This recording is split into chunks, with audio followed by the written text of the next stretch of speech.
What does it really mean to leave someone behind? On Mount Everest, that question isn't asked in comfort or hindsight. It surfaces at the edge of human capability, where every breath is rationed and every decision carries weight. Above 8,000 meters, in what climbers call the death zone, survival stops being abstract. The body weakens, thinking slows, and the moral rules most of us live by begin to bend under biological pressure. From the outside, it's easy to imagine clear choices, help or don't, stay or go. But the mountain has a way of erasing certainty. The air is thin enough to cloud judgment. Time becomes distorted. Even simple acts require enormous effort. In this place, empathy itself consumes oxygen. Over the years, Everest has become a mirror for some of the hardest questions humans can face.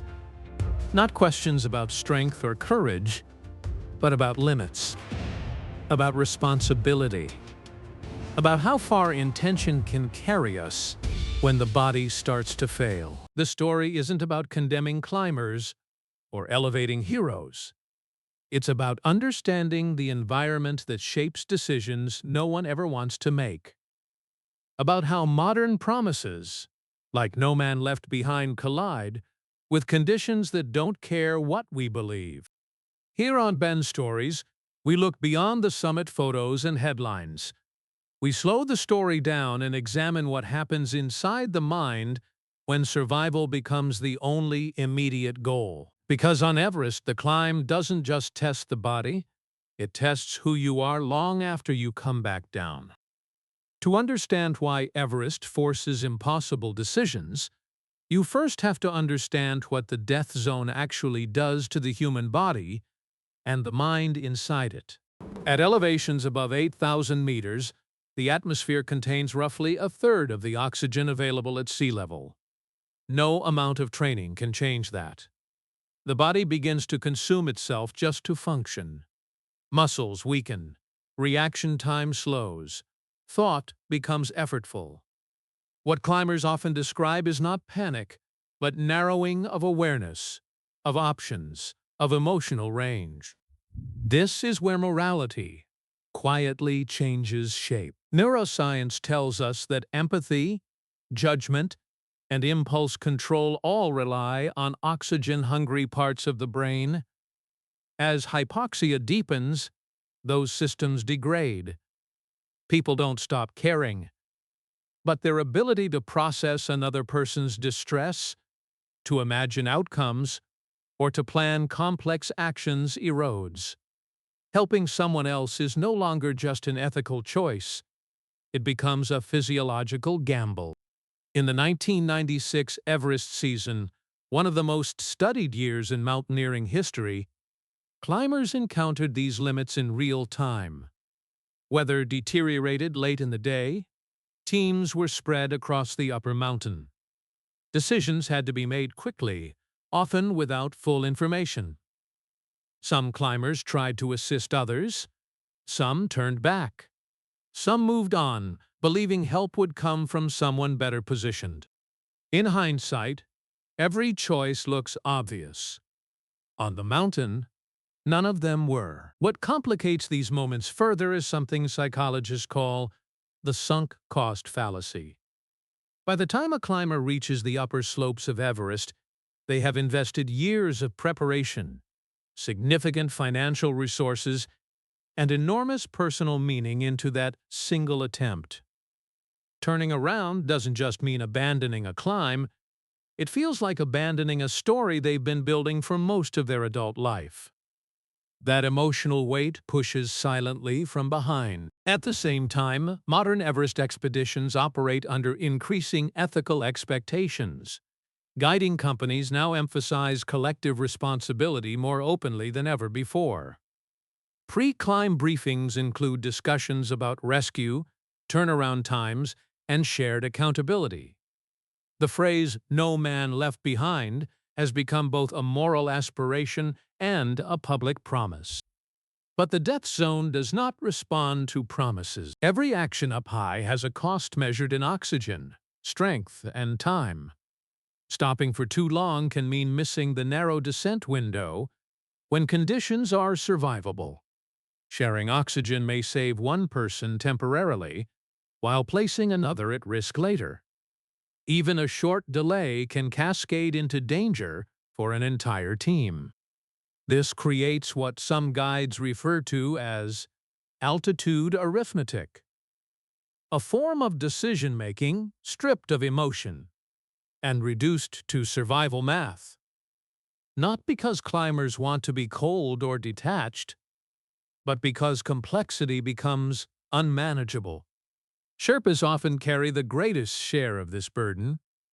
As the backbone of high-altitude logistics, they are frequently the first to encounter climbers in trouble and the last to leave the upper mountain.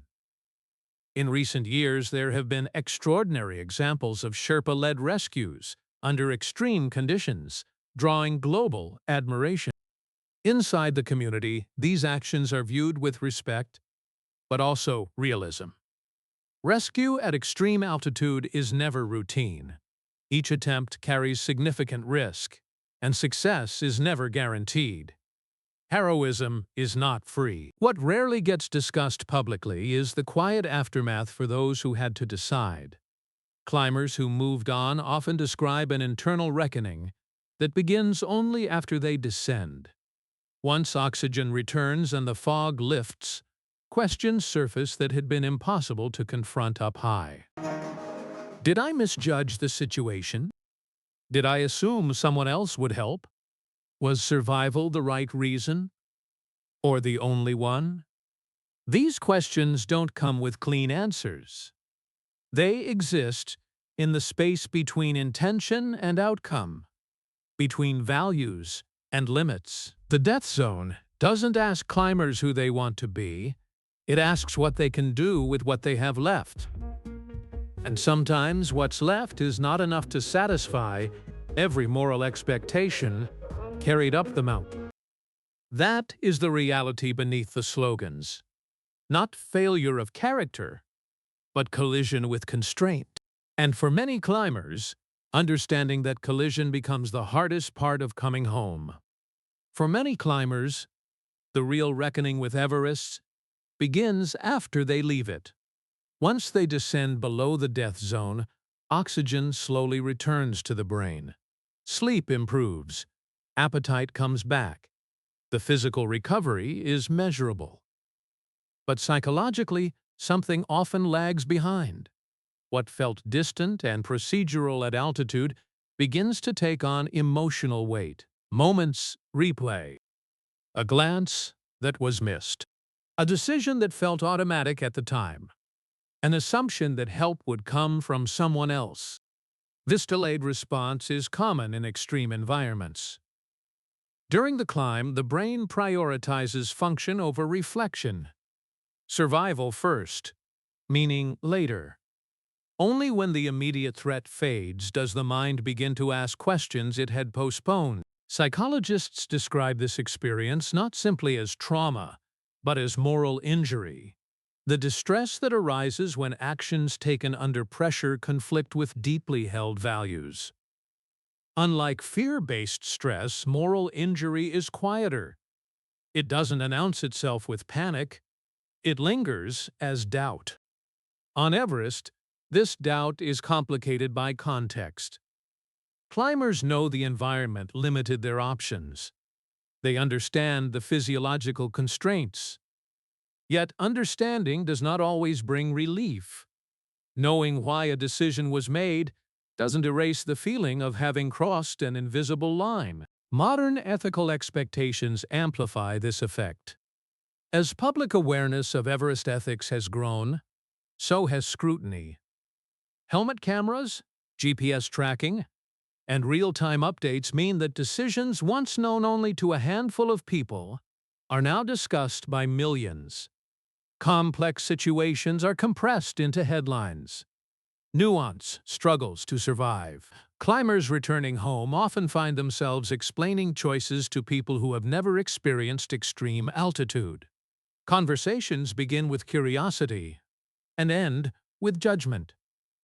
Even well-meaning questions, "Why didn't you stop longer?" can reopen wounds. Some climbers respond by retreating from public discussion entirely. Others speak openly, not to justify themselves, but to describe the environment that shaped their choices. A few continue climbing, hoping familiarity will dull the memory, but moral injury doesn't disappear through repetition. Within teams, the psychological impact can be even more subtle. When a group decision is made to move on, responsibility becomes shared and fragmented. No single person feels fully accountable, yet no one feels fully innocent. Conversations are often avoided in the interest of preserving relationships. Silence becomes a coping strategy. Years later, those silences can harden. Trust, once strained, doesn't always break dramatically. Sometimes it simply thins. Climbers remain cordial, professional, distant. The shared experience is acknowledged without being examined. The presence of modern pledges like "No Man Left Behind" adds another layer of complexity. For climbers who faced impossible choices before these ideals became widely promoted, there can be a sense of retroactive judgment, measuring past actions against standards that did not yet exist. What was once understood as an unsolvable situation is reframed as a moral test that should have been passed. This pattern isn't unique to mountaineering. Similar dynamics appear among disaster responders, military units, and medical teams operating under crisis conditions. When ethical frameworks evolve, those who acted under earlier norms are often left navigating unresolved guilt alone. What makes Everest distinct is its permanence. The mountain doesn't change. The route remains. The altitude remains. Climbers know that if they returned tomorrow, the same constraints would apply. That knowledge can be unsettling. It suggests that the dilemma was not a rare failure, but a structural feature of the environment. For many survivors, Everest becomes a reference point, a moment when they learned something uncomfortable about themselves. Not that they lacked compassion, but that compassion has limits under extreme strain. The mountain doesn't teach this lesson loudly. It teaches it quietly, over time, as climbers try to reconcile who they believed they were with who they were forced to be. And that reconciliation, for many, is far harder than the climb itself. On Everest, individual decisions are inseparable from the group. Long before climbers reach the upper mountain, they are woven into systems of shared risk rope teams, oxygen plans, turnaround times, weather windows. Trust is not optional, it is structural. And in extreme altitude, that trust becomes both a source of strength and a point of vulnerability. Modern ethical commitments have reshaped how these teams function. The idea of "no man left behind" is discussed openly during briefings, embedded into company values, and reinforced through training. In theory, it strengthens cohesion. Everyone knows the standard, everyone agrees on the goal. But theory rarely survives unchanged in the death zone. When conditions deteriorate, when time runs short, when bodies begin to fail at different rates, teams are forced to confront uncomfortable asymmetries. One climber may still be strong while another slows dramatically.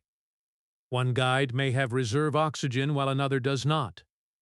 Decisions that affect everyone are often driven by the weakest link, and sometimes by the narrowest margin. If a team moves on together, the burden is shared. But if opinions diverge, the psychological fracture can be immediate.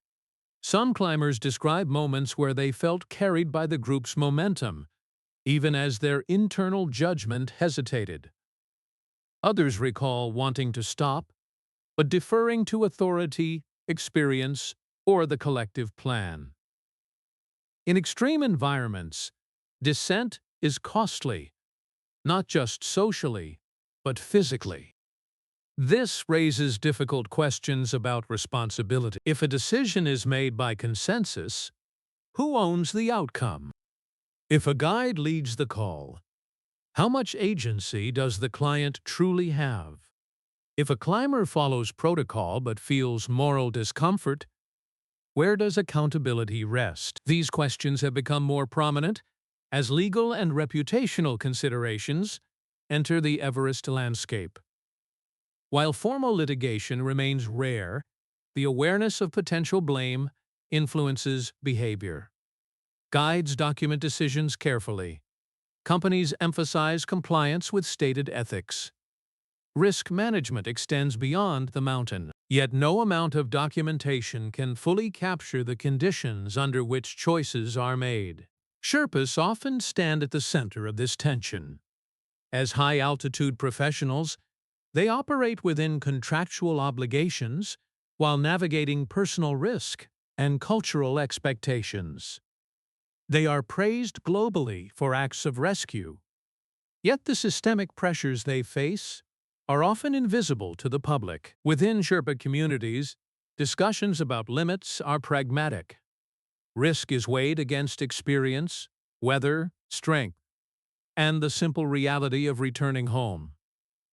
Heroism is respected, but it is not romanticized. For climbers who return carrying unresolved questions, isolation can deepen over time. Friends and family struggle to understand. Public narratives flatten complexity. Online commentary leaves little room for uncertainty. Many survivors stop trying to explain what cannot be easily translated. Even within the climbing community, silence can persist. Stories are shared selectively. Certain moments are referenced obliquely, without detail. The mountain is acknowledged, but the hardest decisions remain unnamed. In recent years, increased attention to mental health has created space for more honest conversations, but also greater expectation. Survivors are encouraged to speak, to process, to heal. Yet when they do, they are often met with moral certainty rather than understanding. The paradox is striking. As society becomes more ethically aware, tolerance for ethical ambiguity shrinks. Everest resists that simplification. It is an environment defined by limits of oxygen, of strength, of time. Collective responsibility is essential, but it cannot erase individual constraint. When those two forces collide, something has to give. What climbers learn, often painfully, is that shared burden does not guarantee shared peace of mind. Some carry questions for years, others make quiet peace with their choices. Many exist somewhere in between. The mountain offers no verdict. It leaves climbers with the task of interpreting their own actions within an environment that was never designed for moral clarity. Over time, the Everest community has been forced to rethink a question that once seemed settled. What does success really look like on the world's highest mountain? For much of Everest's history, success was measured in a single moment. A photograph at the summit, a flag in the wind, proof that the climb had been completed. Everything else was secondary. Risk was accepted.